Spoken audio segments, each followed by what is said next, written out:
Chauffeur question لیتے ہیں۔ کسی نے کہا ہے کہ ہمارا 13 سال کا بیٹا ہے جو بہت ہی بدتمیز ہے، اسے جو بھی کہا جائے الٹا پلٹ کے وہی جواب دیتا ہے۔ مثلا اگر کہا جائے تم بدتمیز ہو، آوارہ ہو، تو کہتا ہے تم بدتمیز اور آوارہ ہو۔ تو جواب میں ماں باپ کو کیا کرنا چاہیے؟ کیا اس کو ماریں، پیٹیں، کس طرح کنٹرول کریں؟ دیکھیں، مسئلہ یہ ہوتا ہے کہ سب سے پہلے تو ان اسباب پہ غور و تفکر کریں جس نے بچے کو اس اسٹیج تک پہنچایا ہے۔ ہمارے گھروں کے اندر چونکہ پہلے احتیاط نہیں ہوتی، لڑکا پیدا ہوتا ہے تو ہم بالکل شتر بے مہار ہو جاتے ہیں۔ ہر طرح کا لاڈ پیار، اگر ماں اس کو سمجھانے لگتی ہے، کبھی ڈانٹنے تو باپ بیچ میں دیوار بن جاتا ہے، باپ ڈانٹ رہا ہو تو بھئی نہیں کرو میرے بچے کو، کچھ نہیں کہو۔ کبھی دادا دادی نانا نانی یہ کردار ادا کر رہے ہوتے ہیں کہ ماں باپ کو بالکل پیچھے ہٹا کر بچے کو اسی طریقے سے جرأت مند بنا رہے ہوتے ہیں۔ جب شروع سے بچے کی ضدیں پوری کریں گے اور اسے ہر چیز میں حوصلہ افزائی فراہم کریں گے تو پھر وہ بڑا ہونے کے بعد ایسا ہی بنے گا۔ تو سب سے پہلے تو یہ غور کریں کہ کیا ایسے کوئی اسباب تھے کہ نہیں۔ دوسری بات یہ ہے کہ علم دین کا سکھانا۔ 13 سال کا بچہ کافی بڑا ہوتا ہے۔ نبی کریم صلی اللہ علیہ وسلم نے فرمایا جب بچہ 7 برس کا ہو جائے تو اس کو نماز کا حکم دو، اور 10 برس کا ہو جائے تو مار کر نماز پڑھاؤ اور اس کے بستر کو علیحدہ کر دو۔ تو کیا آپ نے بالترتیب شروع سے ہی 1 سے لے کے 3 سال، پھر 3 سے 7 سال، 7 سے 10 سال اور 10 سے 13 سال، یہ بلوغت تک چلتا ہے لیکن چل ابھی وہ 13 سال ہے، کیا آپ نے اس کو دین سکھایا تھا؟ اس کی ذہنی اور فکری دینی تربیت کی تھی؟ اگر نہیں کی تھی تو یہ کوئی تعجب خیز چیز نہیں ہے جو بچہ وہ کر رہا ہے۔ تو خلاصہ کلام یہ ہے کہ اگر آپ نے سب کچھ نہیں کیا تھا تو پھر اب آپ اس کو بھگتیں۔ معذرت کے ساتھ لفظ میں کہہ رہا ہوں کہ اب آپ کو برداشت کرنا ہی پڑے گا کہ اس کو اس اسٹیج تک آپ نے خود پہنچایا ہے۔ اب اللہ تعالیٰ کی بارگاہ میں دعا کریں۔ مارنا پیٹنا اس کا حل نہیں ہے۔ آپ ماریں گے پیٹیں گے وہ ضد میں آئے گا، ابھی تو منہ سے آپ کے خلاف کہہ رہا ہے، کوئی بعید نہیں پلٹ کے ہاتھ بھی مارنا شروع کر دیں۔ پیار سے محبت سے سمجھائیں۔ کوئی اچھا اگر دینی ماحول ہے، اچھے لوگ ہیں قریب، تو ان کے پاس ان کو بیٹھنے کی ترغیب دیں۔ ایسی چیزیں پڑھوائیں بچے کو، اور ایسے لوگوں کے پاس رکھیں کہ جو اچھی اس کی ذہن سازی کر سکیں، دین کے قریب کر سکیں، تو اللہ تعالیٰ بہتری کرے گا۔ اور فرض کر لیں اگر آپ نے پوری تربیت کا اہتمام کیا تھا، اس کے باوجود بچہ ایسا نکل آیا، تو بہرحال پھر آپ کا قصور تو نہیں ہے، لیکن ایسا ہوتا نہیں ہے، اکثر بالکل ایسا نہیں ہوتا ہے، لیکن فرض کر لیں تو پھر آپ اللہ کی بارگاہ میں صدق دل سے توبہ کریں، اللہ تعالیٰ اس کو نیک بنائے، پرہیزگار بنائے، دعا ہی کر سکتے ہیں، اس کے علاوہ پھر کچھ نہیں، لیکن مارنا پیٹنا اس کا حل نہیں ہے۔ اور جو میں نے اسباب کا کہا، جب ایک دفعہ آپ کو سمجھ میں آئے کہ ہماری کمی کوتاہی ہے تو دوسرے بچوں کے ساتھ کم از کم خدا را ایسا نہ کیجیے گا، ورنہ پھر آپ کی اور تباہی ہے۔ کسی نے کہا کہ کسی کے تیز بارش کی وجہ سے 3 جمعے لگاتار چھٹ گئے تو کیا اس پر بھی سخت حکم لگے گا؟ جیسے حدیث پاک میں ہے کہ جس نے 3 جمعے جان بوجھ کر چھوڑ دیے اس نے کفر کیا۔ نہیں، اس پہ سخت حکم نہیں لگے گا، کیونکہ یہ تو ایک صحیح شرعی عذر ہے۔ اگر تیز بارش ہے، راستے میں کیچڑ ہے، مسجد تک جانا پاسبل نہیں ہے، اس وجہ سے 3 چھوٹے ہیں تو بالکل صحیح شرعی عذر ہے۔ یہ بخاری کی روایت ہے، حضرت ابن عباس رضی اللہ تعالیٰ عنہ مسجد میں تشریف فرما تھے، مؤذن اذان دے رہا تھا، بارش تیز ہو رہی تھی، اور یقیناً ان دنوں گلی میں اتنی کیچڑ ہو جاتی تھی کہ آنا دشوار، پھسل جائے آدمی، چوٹ لگ سکتی تھی۔ تو جب مؤذن حی علی الصلاۃ حی علی الفلاح پر پہنچا تو آپ نے اس کو فرمایا کہ تم بلند آواز سے کہو کہ اپنے گھروں میں ہی نماز پڑھ لیں، یہاں نہ آئیں۔ تو جو قریب کچھ لوگ تھے وہ حیران ہوئے کہ یہ کیسی بات کر رہے ہیں، تو پھر آپ نے جواب دیا کہ جو مجھ سے بہتر تھے، یعنی نبی کریم صلی اللہ علیہ وسلم، انہوں نے بارش کے ایام میں ایسا ہی کیا تھا۔ اس کا مطلب یہ ہوا کہ خود نبی کریم صلی اللہ علیہ وسلم کے دور مبارک میں سرکار نے تیز بارش میں صحابہ کو مسجد میں آنے سے روک دیا، کیونکہ اس میں بہہ سکتا تھا، سیلاب کا سا موقع، یا کیچڑ میں کوئی گرے گا، چوٹ لگے گی، تو پھر گھر میں ظہر پڑھنے کا حکم ہوتا ہے۔ تو جب یہ اجازت خود شریعت کی طرف سے ہے تو پھر بالکل سخت حکم نہیں لگے گا۔ لیکن یہ ضرور ہے کہ اگر فرض کر لیں کسی کا دروازہ بالکل مسجد کے ساتھ ہی ہے، نکلے گا اور ایک دم مسجد میں داخل ہو جائے گا اور چھتری بھی موجود ہے، تو پھر یہ تیز بارش اس کے لیے شرعی عذر نہیں بنے گی۔ یہ اسی وقت ہوگا کہ بہت تیز بارش ہو اور راستے خطرناک قسم کے ہوں، یا خود امام صاحب ہیں یا خود کچھ لوگ پہلی مسجد میں موجود ہیں، اب تیز بارش شروع ہو گئی، تو یہ کوئی شرعی عذر نہیں ہے، اب ان کو بہرحال جمعہ پڑھنا ہوگا۔ یہ کہتے ہیں کہ کسی نے یوں کہا کہ اپنی قسمت میں نے خود لکھی ہے، ایسا کہنا کیسا ہے؟ ایک اور بھی سے ریلیٹڈ کویسچن ہے، لیکن پہلے یہ دیکھ لیتے ہیں۔ دیکھیں، بارہا میں نے آپ کو بتایا کہ پہلی بات تو یہ کہ یہ بالکل غلط کہا، اور اگر اس نے سب کچھ عقائد وغیرہ سمجھ کر بھی ایسا کہا ہے تو اس کو تجدید ایمان، تجدید نکاح کرنا لازم ہوگا۔ اب مسئلہ یہ ہے کہ جو قسمت ہے یہ اصل میں اللہ تبارک و تعالیٰ کی طرف سے لکھا ہوا، یہ اللہ کی طرف سے کیا گیا وہ فیصلہ ہے جو اس نے مخلوق کے لیے کر دیا ہے۔ اور صحیح حدیث کے مطابق اللہ تعالیٰ نے مخلوق کی پیدائش سے 50,000 سال پہلے ان کی تقدیریں لکھ دی تھیں، تو لوح محفوظ میں سب کچھ لکھا ہوا ہے۔ تو اب یہ کہنا کہ جی میں نے اپنی قسمت خود لکھی، یہ بے وقوفی کی بات ہے۔ تو اللہ تبارک و تعالیٰ نے لکھی، اس لیے میں نے کہا اگر اس نے عقیدہ سمجھتے ہوئے کہ لکھی اللہ نے، لیکن کہ اللہ نے لکھی میں نے، تو اس کا مطلب ہے اللہ کو جھٹلا رہا ہے، حدیثوں کو جھٹلا رہا ہے، تو اس کے لیے تو سخت حکم ہوگا۔ لیکن بعض لوگ ایسے سمجھتے ہیں کہ چونکہ میں نے بہت محنت کی ہے اور ان کی محنت کے موافق کوئی پازیٹیو رزلٹ نکل آتا ہے، تو وہ اس کو یوں تعبیر کر دیتے ہیں کہ میں نے اپنی قسمت خود لکھی ہے۔ لیکن بھائی جان آپ نے پھر بھی اس کے باوجود ایسا کہنا شرعاً جائز نہیں ہے۔ وجہ اس کی یہ ہے کہ جب آپ کوئی محنت کرتے ہیں تو اس محنت کے لیے موافق اسباب کون مہیا کر رہا ہوتا ہے؟ اللہ تعالیٰ کر رہا ہوتا ہے۔ اگر آپ محنت کر رہے ہیں لیکن آپ کی فیکٹری میں آگ لگ جائے، آپ جا رہے ہیں آپ کا ایکسیڈنٹ ہو جائے، ٹانگیں ٹوٹ جائیں آپ کی، کر لیں گے آپ سب کچھ؟ یہ جو اللہ تعالیٰ عافیت دیتا ہے کہ ایکسیڈنٹ سے بچانا، پھر ناگہانی آفات سے بچانا، پھر مخلص لوگوں کا مل جانا جو خیانت نہ کریں، آپ کے ساتھ مل کر دیانت داری سے کام کریں، تب کہیں جا کے ایک آدمی ان موافق اسباب کو حاصل کرنے کے بعد ترقی کرتا ہے، اور ترقی کرنے کے بعد پھر یہ کہے کہ یہ سب کچھ میں نے کیا ہے اور صرف میری محنت کا نتیجہ ہے، اللہ تعالیٰ نے کچھ نہیں کیا، معاذ اللہ ثم معاذ اللہ۔ وہ احمق ہی کہہ سکتا ہے جس نے کبھی دین کو سمجھنے اور پڑھنے کی کوشش نہیں کی ہو۔ اسی لیے کہا جاتا ہے کہ فرض علوم کورس کرنے چاہیے تاکہ آدمی کی سوچ اور فکر دینی تعلیمات کے تابع رہ کر اس کو گمراہ نہ کر سکے۔ ایک کالر ہمارے ساتھ ہیں، پہلے کال لیں گے۔ السلام علیکم۔ وعلیکم السلام۔ مفتی صاحب میرا کویشچن، ایک بیوہ عورت جو اپنی عزت گزار چکی ہو، اپنے جوان بیٹے یا بچوں کے ساتھ اپنے دیور یا نندوں کے گھر میں، ان کی فیملی میں اگر کوئی شادی ہو یا فوتگی ہو جائے، یا ویسے ملنے جا سکتی ہے اور وہاں رات رک سکتی ہے؟ یہ مطلب کس کے ساتھ؟ بچوں کے ساتھ جائے گی وہاں پر سفر وغیرہ پہ؟ جی ہاں، اپنے بیٹے، جوان بیٹے کے ساتھ۔ ٹھیک ہے میں بتاتا ہوں۔ ایک اور کالر ہیں۔ السلام علیکم۔ وعلیکم السلام۔ جی مفتی صاحب میں نے زکوٰۃ کے حوالے سے ایک سوال پوچھنا تھا۔ جی زکوٰۃ کا نا میرا نصاب شروع ہو گیا ہے رمضان سے، تو 4 ماہ ہو گئے ہیں، زکوٰۃ دے دی ہوئی ہے، تو اب میں چاہ رہا ہوں کہ جو گولڈ ہے نا اس کو فریز کر دوں اپنے بچے کے لیے، لیکن ابھی بچہ کوئی بھی نہیں آیا ہے، تو اس کے مجھے بتا دیں مگر فریز ہو سکتا ہے، رکھ سکتے ہیں یا دینی پڑے گی، یا نصاب شروع ہو گیا ہے، تو سارا تفصیلاً بتا دیں ذرا آپ۔ ٹھیک ہے میں بتاتا ہوں۔ ہاں ٹھیک ہے، شکریہ، مہربانی۔ یہ بہن نے فرمایا کہ ایک بیوہ ہیں، عدت گزار چکی ہیں، تو دیکھیں جب عدت گزار لیں تو اب جو عدت کی پابندیاں تھیں ختم ہو جاتی ہیں۔ اب اگر وہ میک اپ کرنا چاہیں، فرض کر لیں میک اپ کر سکتی ہیں، زیور پہن سکتی ہیں، اچھا لباس پہن سکتی ہیں۔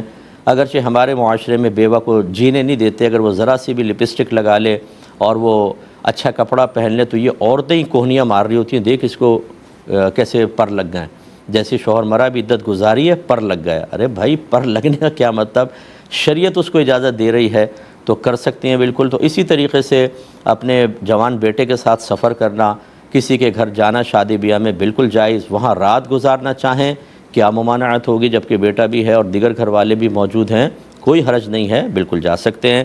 اور میں تمام اپنی بہنوں سے اس کے ضمن میں گزارش کروں گا کہ خدا را اپنے گھر میں جو ہم نے ایک شریعت بنائی ہوئی ہوتی ہے اس کو ختم کریں، اصل شریعت کو داخل ہونے دیں۔ بعض خاندانوں میں نے سنا ہے وہ کہتے ہیں کہ ہمارے ہاں جب کوئی بچی بیوہ ہو جائے تو ہم اس کا نکاح نہیں کرتے ہیں، یہ ان کی اپنی بنائی ہوئی شریعت ہے، جبکہ ہمارا مذہب یہ کہتا ہے کہ عدت گزارنے کے بعد عورت کی جتنی جلدی ممکن ہو سکے شادی کر دیں تاکہ وہ اپنے گھر بار کی ہو، ورنہ تقاضائے نفسانی ہو سکتا ہے اسے گناہ کی طرف لے کر جائے۔ اور اگر فرض کر لیں کہ وہ متقیہ پرہیزگار ہیں اور گناہ کی طرف نہ جائیں تو ایک اذیت مسلسل تو اس کو برداشت کرنی ہوگی، چاہے آدمی کتنا ہی نیک و پرہیزگار ہو۔ یہ باطنی تقاضا جو ہوتا ہے آدمی کا، یہ کوئی فحاشی کی وجہ سے تو نہیں ہوتا، یہ کوئی نیگیٹو چیز تو نہیں ہے، یہ تو اللہ تبارک و تعالیٰ نے ہر مسلمان، ہر مرد کے انسان کے اندر رکھی ہے تاکہ اس کا میلان جن سے مخالف کی طرف ہو اور پھر وہ نکاح کے ذریعے اس تقاضائے نفسانی کو پورا کرے، اور یہی پھر دو مرد عورت کے ملاپ سے بچے پیدا ہوں اور پھر نسلیں آگے بڑھیں، بہت سے مسلمان پیدا ہوں۔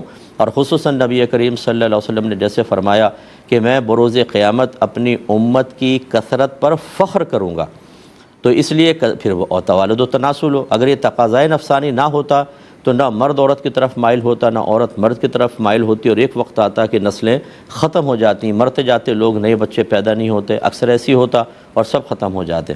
تو لہٰذا میری بہنوں سے گزارش ہے، خدارہ اس طرح کے قوانین نہ بنائیں اپنے گھروں کے اندر، اور نہ کسی کے اوپر اس طرح ٹونٹنگ کریں۔ پہلے یہ دیکھیں کہ شریعت اس کے بارے میں کیا کہتی ہے، اپنی سوچ، اپنی فکر، رسوم و رواج، اور آپ کا طنز کرنا یا آپ کا کسی کو سراہنا، کسی طنز سے رک جانا، سب کا سب شریعت کے تابع ہونا چاہیے۔ اللہ تعالیٰ سمجھ کی توفیق عطا فرمائے۔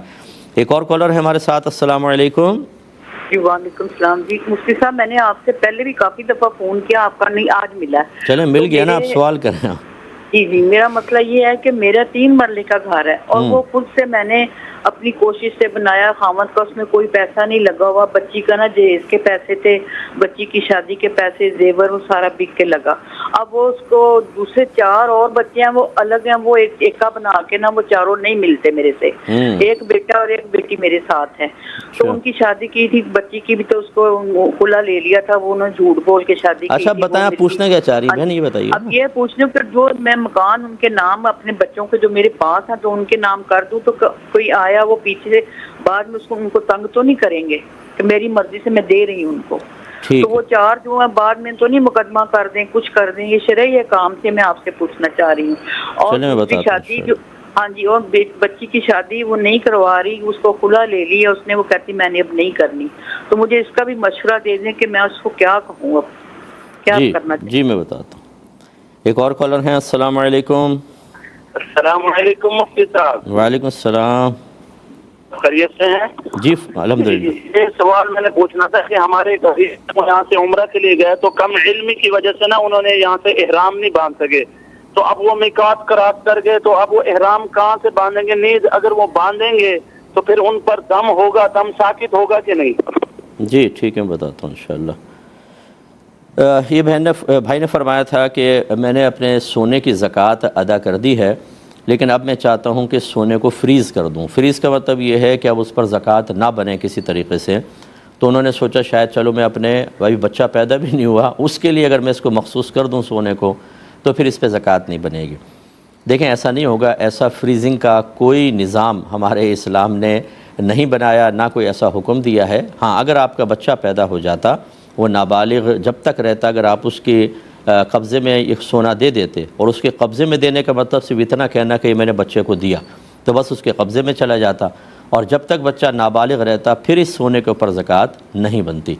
لیکن پھر یہ بھی یاد رکھیں، جتنوں نے ایسے بہت سے جڑ ہوشیار ہوتے ہیں کہ بچوں کے نام کر کے اور پھر سونا استعمال کرتے رہتے ہیں، شادی بیاہ میں پہن کے جا رہے ہیں، اس کو خرید و فروخت کر کے پیسہ نفع وغیرہ کما رہے ہیں، صرف زکوٰۃ بچانے کا قصد و ارادہ ایسا ہوتا ہے۔ یہ غلط چیز ہوتی ہے۔ جب آپ بچے کے نام کر دیں، اگر بچہ فزیکلی طور پہ موجود ہے تو یہ سونا اس کی ملک ہو گیا، اور ماں باپ شدید ضرورت کے علاوہ اس میں بالکل تصرف نہیں کر سکتے ہیں۔ جبکہ آپ کے کیس میں تو ابھی بچہ بھی نہیں ہے، لہٰذا ادھر فریزنگ وغیرہ کا کوئی تصور پیدا نہیں ہو سکتا۔ اس پر سال بسال آپ کو زکوٰۃ نکالنی چاہیے، اور زکوٰۃ کو بوجھ نہ سمجھیں۔ خدا را یہ سونا بھی اللہ نے آپ کو دیا ہے، چاہے تو 2 منٹ میں آپ کے ہاتھ سے نکل جائے، چرا کر لے جائیں، کوئی اور آپ کو بہکا کر لے جائے، کسی آگ لگ جائے گھر کے اندر اور یہ سونا پگھل کے ختم ہو جائے، اللہ تبارک و تعالیٰ نے آپ کو دیا ہے اور وہی اس میں برکت دیتا ہے۔ اس لیے بخل کرنا، یہ سوچنا کہ یار اتنا میرا پیسہ زکوٰۃ کا نکل جاتا ہے، یہ مت سوچئے۔ بالکل تمثیل کے لیے، بلا تمثیل ایک سمجھانے کے لیے عرض کر رہا ہوں کہ اگر کوئی آپ کو 10 لاکھ روپے دے اور کہے کہ اس میں سے 1 لاکھ مجھے دے دو، تو اس 1 لاکھ کے بدلے 70 لاکھ میں تمہیں اور دوں گا، تو پھر کیا آپ کا خیال ہے کہ دینا چاہیے کہ نہیں؟ اور پھر اس پر ایک شخص یہ کہے کہ 1 لاکھ دے دوں، نہ بابا میں تو نہیں دے رہا اپنا 1 لاکھ، تو پھر یہ کتنی عجیب غریب بات ہے۔ اللہ تبارک و تعالیٰ کی بارگاہ میں جب آپ صدقات واجبہ یا نافلہ کوئی بھی ادا کرتے ہیں تو اللہ تعالیٰ کا قرآن میں وعدہ ہے، وہ 1 کے بدلے میں کئی 700 گنا تک، بلکہ اس سے بھی زیادہ اللہ تبارک و تعالیٰ عطا فرماتا ہے۔ تو بالکل بخل نہ کریں، اور یاد رکھیں جتنا آپ کے پاس مال ہوتا ہے اس میں غریبوں کا حق بھی ہوتا ہے۔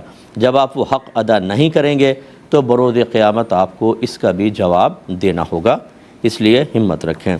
ایک مختصر سا بریک لیں گے، ہمیں یقین ہے آپ ہمارے ساتھ ہی رہیں گے۔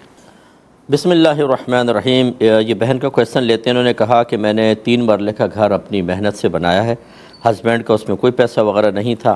اب ان کے غالباً 6 بچے ہیں, 4 جو ہیں انہوں نے گروپ بنا لیا ہے, وہ ماں سے بالکل علیحدہ ہیں, 2 بچے ساتھ رہتے ہیں. تو اب یہ کہتی ہیں کہ اگر میں ان 2 بچوں کے نام اپنا گھر کر دوں تو کیا بعد میں شرعی لحاظ سے ان بچوں کو جو 4 بچے ہیں وہ کوئی حق رکھیں گے کہ نہیں, اور مقدمہ کر کے کہیں یہ لے تو نہیں لیں گے؟ شرعی طور پہ بتا دیں.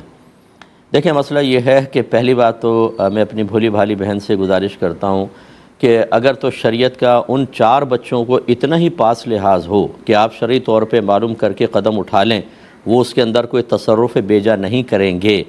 اگر ان کو خیال ہوتا تو یہ آپ سے علیحدہ ہی نہ ہوتے. ماں کے خلاف کون گروپ بناتا ہے؟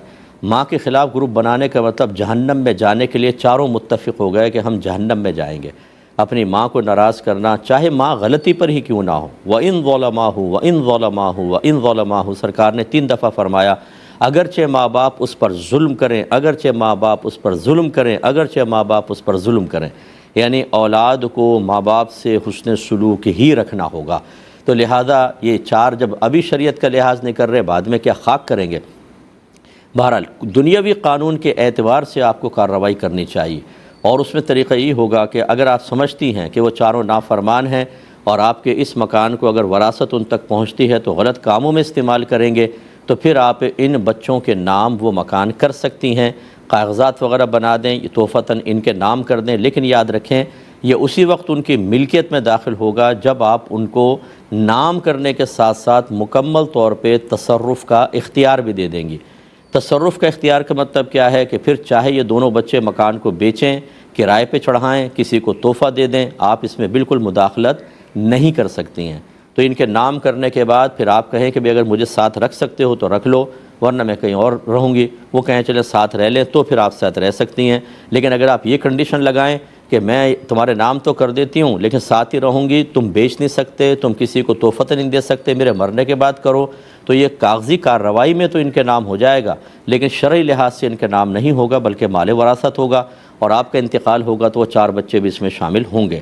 اور فرض کر لیں کہ اگر وہ 4 علیحدہ تو ہیں, لیکن ایسا نہیں ہے کہ وہ آپ کے تمام اس سرمایے کو نافرمانی میں, گناہوں کے کام میں لگائیں گے. عام طور پہ بچے تھوڑا بہت ایسا کرتے ہیں, تھوڑا بہت صحیح بھی خرچ کرتے ہیں, تو پھر صرف کچھ بچوں کو دے دینا اور باقی سب کو محروم رکھنا یہ مناسب نہیں ہوتا, مناسب نہیں ہوتا. تحفہ دینے کے اندر یہی حکم ہوتا ہے.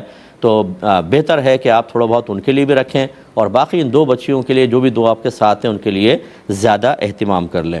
دوسری بات یہ ہے کہ آپ نے فرمایا کہ اچھا اب جب آپ یہ اس طرح نام کر دیں گی پھر قانونی کارروائی کے اعتبار سے وہ کچھ بھی نہیں کر سکتے, اور شرعی لحاظ سے تو میں نے آپ کو بتا دیا کہ پہلے دیکھ لیں کہ ان کو محروم کرنا آپ کے لیے قابل گرفت ہوگا کہ نہیں, اس کا ضابطہ بھی ذکر کر دیا. اور جس بچی نے خلا لیا ہوا ہے, خلا کا مطلب ہوتا ہے پیسے کے بدلے میں طلاق. یہ یاد رکھیں, جو بغیر پیسے کے طلاق ہوتی ہے اس کو طلاق کہتے ہیں, جو پیسے کے بدلے میں طلاق ہوتی ہے اس کو خلا کہا جاتا ہے. اور اس میں شوہر کی رضامندی ضروری ہے. اگر تو ایسے خلا ہوا تھا کہ لڑکی شوہر نے کہا تھا مجھے مہر معاف کر دو, یا جو میں نے مہر دیا ہے مجھے واپس کر دو, میں تمہیں طلاق دیتا ہوں, اس نے کہا یس, اور پھر یہ کارروائی ہوئی, تو خلا بالکل ویلڈ ہے اور آپ کی بچی بالکل علیحدہ ہے. لیکن اگر ایسا ہے کہ کورٹ سے 1 سائیڈڈ آپ نے خلا لیا, شوہر آیا ہی نہیں, اس نے طلاق نہیں دی, تو کورٹ کا خلا نافذ ہوتا ہے. لیکن ہر صورت میں بہت ہی نادر اور نایاب صورتیں ہیں جن میں کورٹ کا خلا نافذ ہو سکتا ہے. اگر ایسی صورتحال ہے تو آپ کی بچی اسی سابقہ شوہر کی بیوی ہے, یہ خلا ہوا ہی نہیں ہے. جب نہیں ہوا تو اس کو خواہ فورس کر کے آپ نکاح کروائیں گی, اور وہ کسی کی منکوحہ ہوگی, دوسرا نکاح نہیں ہوگا. اس لیے پہلے اچھی طریقے سے انویسٹیگیشن کر لی جائے, پھر اس کے بعد آپ کوئی قدم اٹھائیں. ایک کالر ہمارے ساتھ ہیں, پہلے کال لیں گے. السلام علیکم. وعلیکم السلام. جی بھائی جان. سوال ہے جی, آپ کو آواز سمجھ نہیں ہے, دوبارہ کہیے گا. آن لائن ٹریڈنگ کے حوالے سے سوال ہے میرا. جی جی بولو. تو اس میں جو ہے ڈالر جو ہے وہ انویسٹ کر رہے ہیں, اس کے بعد روزانہ. دیکھیں آپ کی آواز مجھے میں بڑی معذرت چاہتا ہوں, لائن میں کوئی ڈسٹربنس ہے شاید, آپ کی آواز کٹ کٹ کے آ رہی ہے. اصل میں مجھے پورا جملہ سمجھ میں نہیں آ رہا, اور جب تک سمجھ میں نہیں آئے گا میں جواب, شاید یہ آن ایئر صحیح آ رہا ہوگا, لیکن میرے جو ادھر لگا ہوا ہے نا کان میں, یہ چیز اس میں صحیح نہیں آ رہا. میں معذرت چاہتا ہوں. ایک اور کالر ہیں. السلام علیکم. وعلیکم السلام مفتی صاحب. جی یہ مفتی صاحب, یہ صلاۃ تسبیح میں اگر کوئی غلطی ہو جائے تو آخری میں سجدہ سیو کریں گے کہ نہیں مطلب کریں گے؟ غلطی کیسی مثلا بتائیں؟ جیسے کوئی چیز بھول جائے، جس طرح نہیں ہے، اگر 10 کے بجائے 15 پڑھ لیے، 15 کے بجائے 10 پڑھ لیے، نہیں جو صلاۃ تسبیح جی تسبیح میں غلطی ہوئی نا، ٹھیک ہاں ہے صلاۃ تسبیح نماز میں نہیں، تو آخری میں پھر سجدہ سیو کریں گے کہ نہیں؟ اگر بتاتا سجدہ ہوں، سیو کریں گے بھی تو کیا اس میں وہ پڑھیں گے 10 مرتبہ تیسرا کلمہ؟ چلیں بتاتا ہوں انشاءاللہ۔ یہ بھائی نے فرمایا کہ کچھ لوگ عمرہ کرنے گئے اور کم علمی میں یہاں سے احرام ہی نہیں پہنا، میقات کو کراس کر لیا، تو دم لازم ہوگا کہ نہیں؟ جی بالکل دم لازم ہوگا۔ اب وہ کر سکتے ہیں اگر ایسا کریں کہ میقات کراس کر لیا، اب واپس میقات کے یہاں پر آئیں، احرام پہنیں اور دوبارہ پھر داخل ہوں تو دم ساقط ہوگا، اور اگر ایسا نہیں کر سکتے تو بہرحال اب تو دم لازم ہے، جا کے عمرہ کریں اور وہاں پر پھر بعد میں دم دیں۔ اور دم کا مطلب یہ ہوتا ہے کہ جو عاقل بالغ تھے جنہوں نے کراس کیا تھا، ہر ایک پر ایک بکرا یا دمبا حدود حرم میں ذبح کرنا واجب ہے۔ یہ ایسا نہیں کر سکتے کہ وہاں جانے کے بعد پاکستان میں کہہ دے کہ وہاں پر ایک 16-17 ہزار کا بکرا ذبح کروا دینا، بلکہ وہاں پر جانے کے بعد وہیں حدود حرم میں بکرا یا دمبا ذبح کروانا ہوگا۔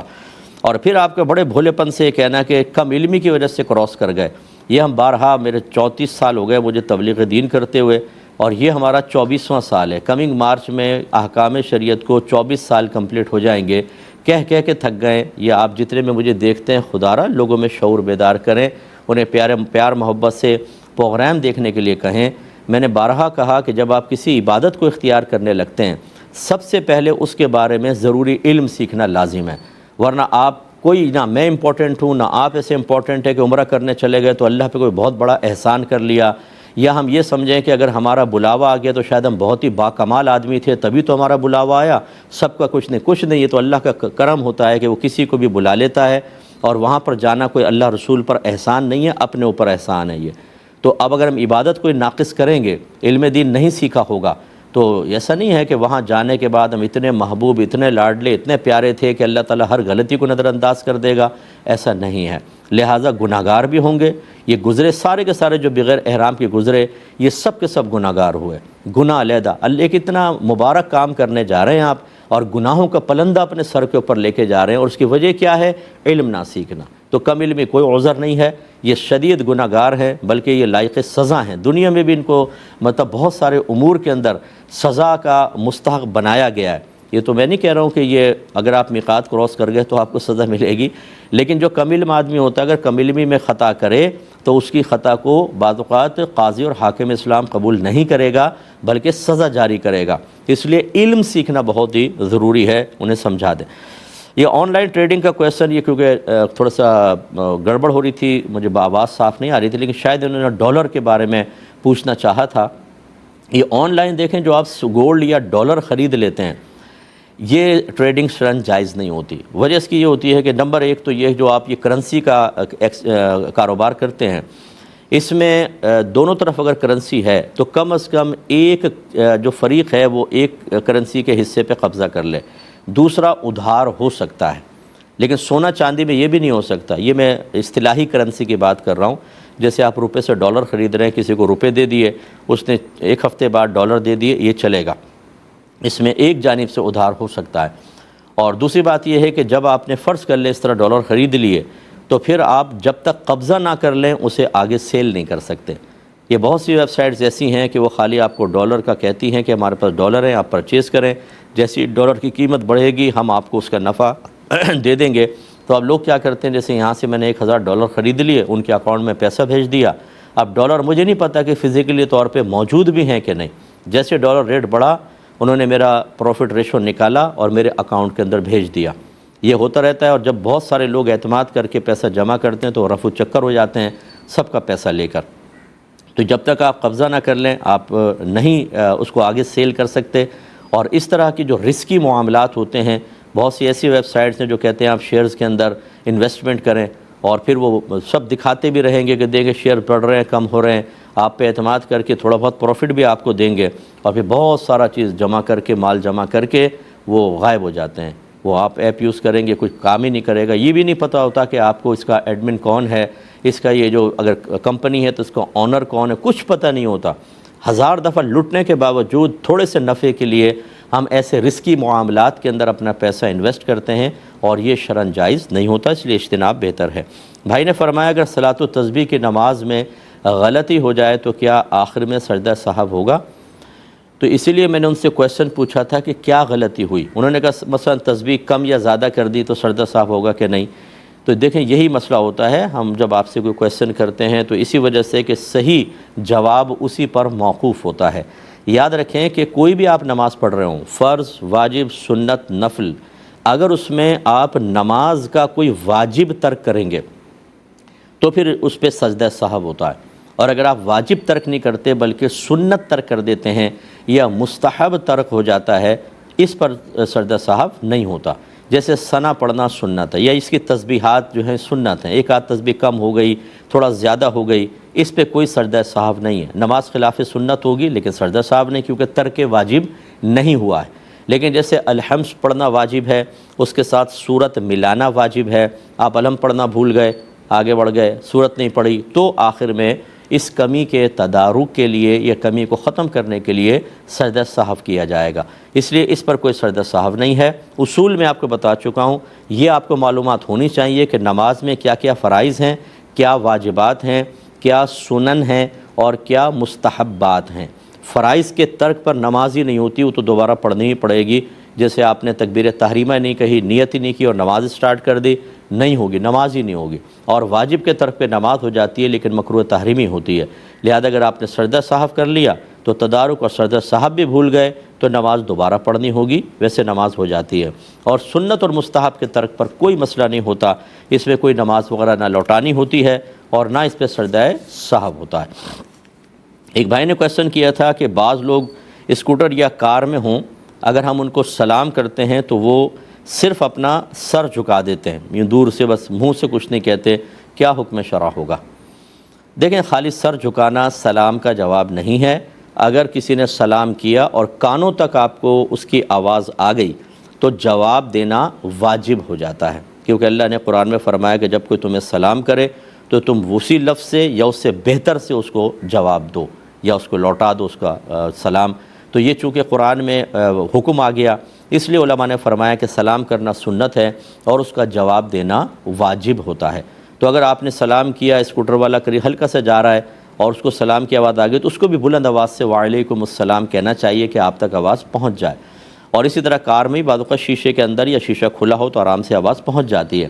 لیکن فرض کر لیں ایک آدمی تیز اسکوٹر چلا رہا، آپ نے زور سے کہا السلام علیکم، اور ابھی وہ یہاں ایک دم وہاں پہنچ گیا. اب وہ کیا کرے؟ سلام کا جواب بعض اوقات واپس نہیں مڑ سکتا. اب اس نے دور سے سر ہلا دیا تو بہرحال اب وہ مکلف نہیں رہا تھا، کیونکہ وہ آگے نکل گیا ہے، اتنی آواز سے کیسے جواب دے کہ آپ تک پہنچ جائے.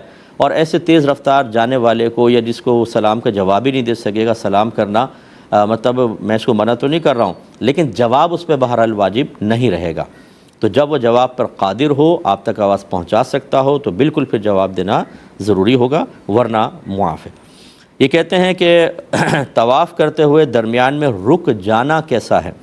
بعض لوگ جب غلاف تبدیل ہو رہا ہوتا ہے کعبۃ اللہ کا تو رک کر ویڈیو بنانے لگتے ہیں، کیا یہ صحیح ہے؟ یہ بالکل صحیح نہیں ہے، یہ خلاف شرع اور خلاف سنت اور سخت مکروہ ہے.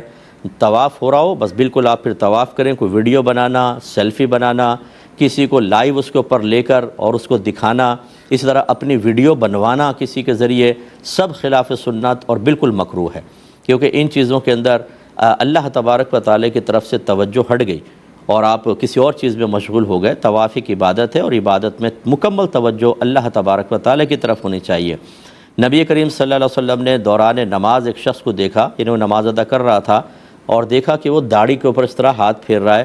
تو سرکار صلی اللہ علیہ وسلم نے شاید فرمایا کہ اگر اس کے قلب میں خشوع ہوتا تو اس کے اعضاء بھی خشوع پذیر ہوتے. یعنی یہ دل میں خوف خدا رکھ کر اللہ تبارک و تعالی اخروی معاملات کی طرف متوجہ ہو کے نماز ادا کر رہا ہوتا تو اس کے اثرات اس کے ظاہری اعضاء پر بھی آنے چاہیے تھے. یہ گویا کہ اظہار ناراضگی فرمایا سرکار نے، اور حدیث میں الفاظ تو یہ ہیں کہ وہ اپنی داڑھی سے کھیل رہا تھا، تو نبی کریم نے اس کو شدید ناپسند فرمایا. اسی طریقے سے اب یہ ہے اپنی ویڈیو بنوانا، خود ویڈیو سیلفی کرنا، سب کچھ یہ سب خلاف سنت اور مکروہ ہے. اور مطلب یہ ایک مسلمان کو مناسب نہیں لگتا کہ وہ ایسے مقام پر جہاں پر وہ مجرم کی حیثیت سے گیا ہو، وہ اپنے گناہوں کی معافی کے لیے گیا ہو، اللہ تبارک و تعالیٰ کی رحمت کی توجہ حاصل کرنے کے لیے گیا ہو، اور اللہ کو ہی بالکل فراموش کر کے، عذاب کو فراموش کر کے، گناہوں کو بھول کر ویڈیو بنوا رہا ہے اپنی، اور اپنے سیلفیاں کھینچ رہا ہے، بالکل غلط چیز ہے۔ تو بہرحال رکنا بالکل خلاف سنت ہے، بالکل نہ رکیں، اور موبائل کو بالکل بند کر کے رکھیں۔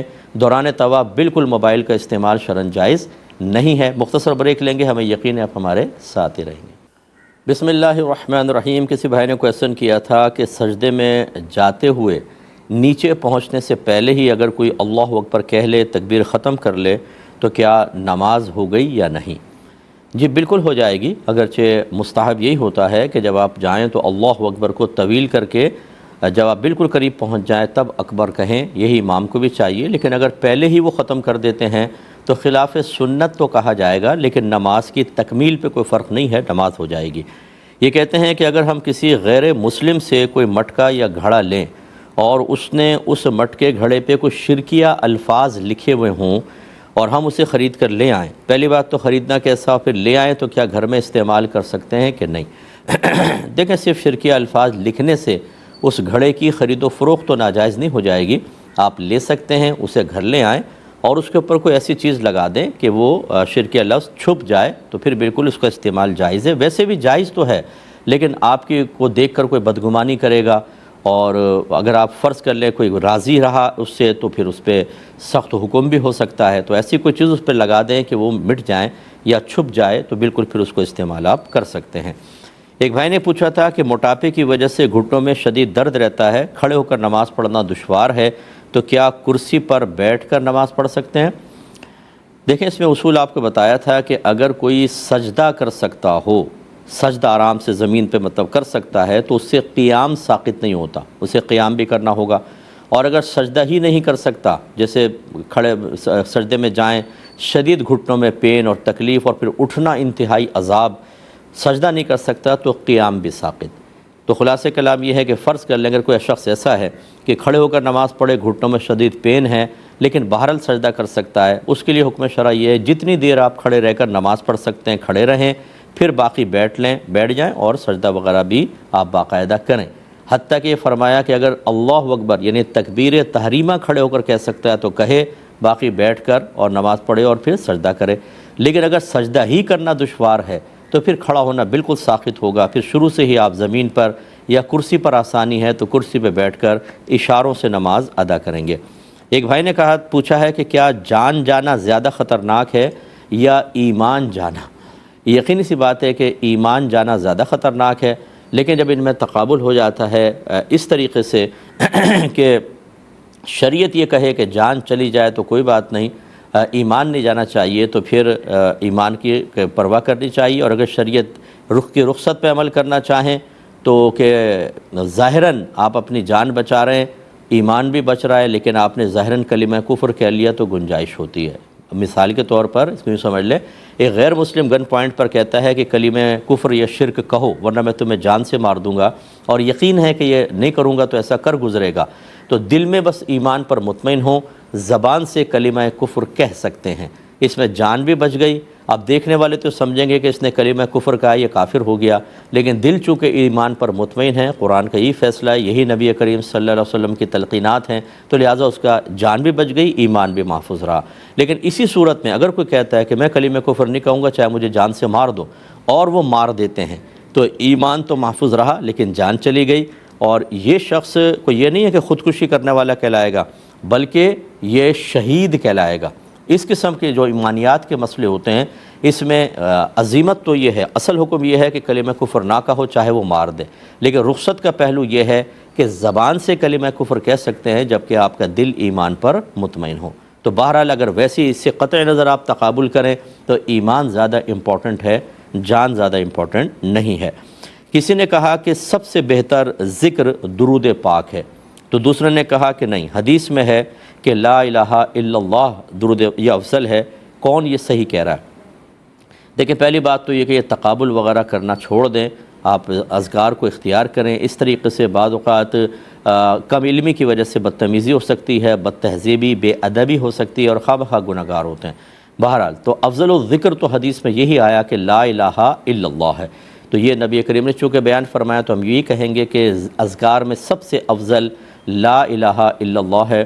کیونکہ یہ وہ چیز ہے کہ جس کے بعد انسان اس پر اعتقاد اور اس کی ادائیگی یہ اسلام اور ایمان کے لیے گویا کہ انتہائی ضروری ہے، تبھی آپ کا درود پاک پڑھنا آپ کو نفع دے گا، ورنہ کہ کافر اگر ساری زندگی درود پاک پڑھتا رہے اسے کوئی ثواب حاصل نہیں ہوگا، اور اگر وہ حالت کفر میں مر گیا تو یہ لاکھوں کا پڑھا وہ درود پاک بھی اس کے لیے نجات اور بخشش کا ذریعہ نہیں بن سکتا۔ اس لیے امپورٹنس لا الہ الا اللہ کی زیادہ ہے۔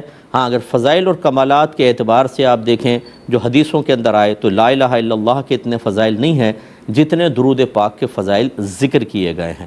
تو بہرحال افضل الذکر تو لا الہ الا اللہ ہے، اور افادیت، فائدے اور فضیلتیں درود پاک کی بہت زیادہ ہیں، لہذا تقابل نہ کروائیں، دونوں کو آپ اختیار کریں، یہ بیسٹ ہے۔ یہ بھائی کہتے ہیں کہ ایک بہت ہی پڑھا لکھا شخص ہے، وہ شریعت کی ہر بات پر تنقید ضرور کرتا ہے، اس کا اصول یہ ہے کہ جو میری عقل میں نہیں آئے گا میں اس کو نہیں مانوں گا، لہذا وہ کہتا ہے کہ جیسے وہ حضرت سلیمان علیہ السلام نے اپنے دربار میں تخت منگوایا تو ایک لمحے میں تخت کیسے آ سکتا ہے، یہ نہیں ہو سکتا۔ ایسی نبی کریم نے چاند کے 2 ٹکڑے کیے، یہ کیسے ہو سکتا ہے زمین پہ کھڑے ہو کے 2 ٹکڑے کرے۔ تو یہ کہتے ہیں کہ گویا کہ وہ قرآن ہو یا حدیث، جب تک اس کی عقل میں کوئی بات نہیں آتی وہ انکار کر دیتا ہے، کیا حکم شرع ہوگا۔ دیکھیں ایسا کہنا حرام اور گناہ کبیرہ ہے، ایسی سوچ رکھنا بہت غلط ہے، اور ایسا شخص دائرہ اسلام سے خارج ہو جائے گا، اور یہ مرتد بھی ہو جائے تو کوئی تعجب خیز بات نہیں کہ یہ قرآن کا انکار کر دے گا، حدیث کا انکار کرے گا۔ حدیث کا انکار سے تو ارتداد نہیں ہے، لیکن قرآن کی صریح آیات اگر عقل میں نہ آئے تو اس کا مطلب اس کا انکار کر دو۔ سب سے پہلے غور وہ خود کر لے، اس طرح کے جتنے بھی ہوشیار لوگ بیٹھے ہیں، کہ کیا اللہ تبارک و تعالیٰ کی ذات اور صفات آپ کی سمجھ میں آ سکتی ہیں کہ ایک رب ہے ہمارا، وہ جو کسی نے پیدا نہیں کیا، وہ ہمیشہ سے ہے، اور اس کے علم اور قدرت سے کوئی چیز باہر نہیں، ہر ایک کو ہر وقت وہ ملاحظہ فرما رہا ہے، کوئی اس کی نگاہوں سے اوجھل نہیں ہوتا۔ آپ ذرا غور کر لیں اللہ کی ذات و صفات پہ، وہ عقل میں نہیں آتا تو کہ اللہ کے وجود کا انکار کریں گے تو بہرحال بالکل غلط ہے۔